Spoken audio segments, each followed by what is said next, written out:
どうも、体験大好きならです。皆さん、PC やスイッチでモンハンライズをするときにどんなコントローラーで遊んでいますか？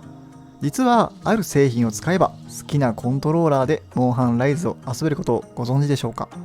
ということで、普段体験の攻略動画を発信している私ですが、今回は PC やスイッチ、PlayStation 5や4などで好きなコントローラーを使用するための超お得なアダプターを紹介したいと思います。このアダプターがあれば、どんなハードで遊んでいても、あなたのお気に入りのコントローラーを一つ用意するだけで構いません。まさに一家に一台の宝物のような商品です。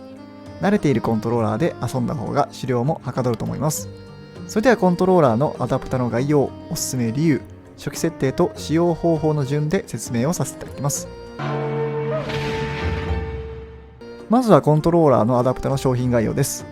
メイフラッシュマジック S Pro っていう USB アダプターで、進化合同会社っていうサードパーティー製の商品です。Amazon の評価も星4つです。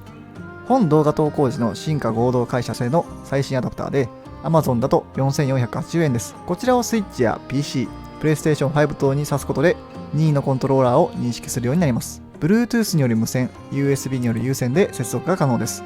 USB 接続中はコントローラーの充電もやってくれます。対応ハードや対応しているコントローラーを画面に表記しているので、商品を買う前にご確認ください。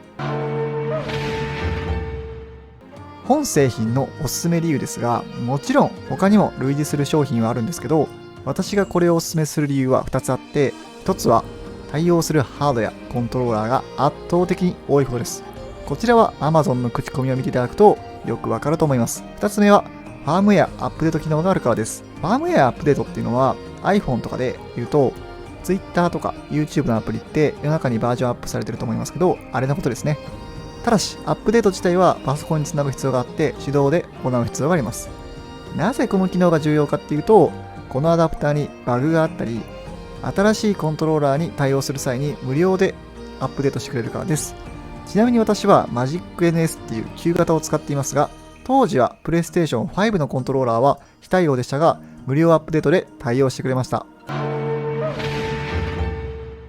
それでは初期設定と使用方法を説明します。めちゃめちゃ簡単です。PC でもスイッチでも手順は同じです。商品開封時に一度だけ初期設定が必要で、対応するハードと Bluetooth 登録の必要があります。私の場合は15分くらいでできました。これは説明書の方が詳しいので詳細は割愛しますが、例えばスイッチに PS4 に接続する際の例で説明すると、ざっくり言うと2ステップです。1、この USB ドングルのボタンを押して PC とか PS4 みたいな対応するハードに応じたモードに変更します。2つ目は PS4 のシェアボタンとホームボタンを長押しします。これで終わりです。簡単ですよね。また PC の Steam 版で使う場合はボタン設定を最初に一度だけする必要があります。2回目以降にコントローラーを使う場合は PS ボタンワンタッチで無線でつながります。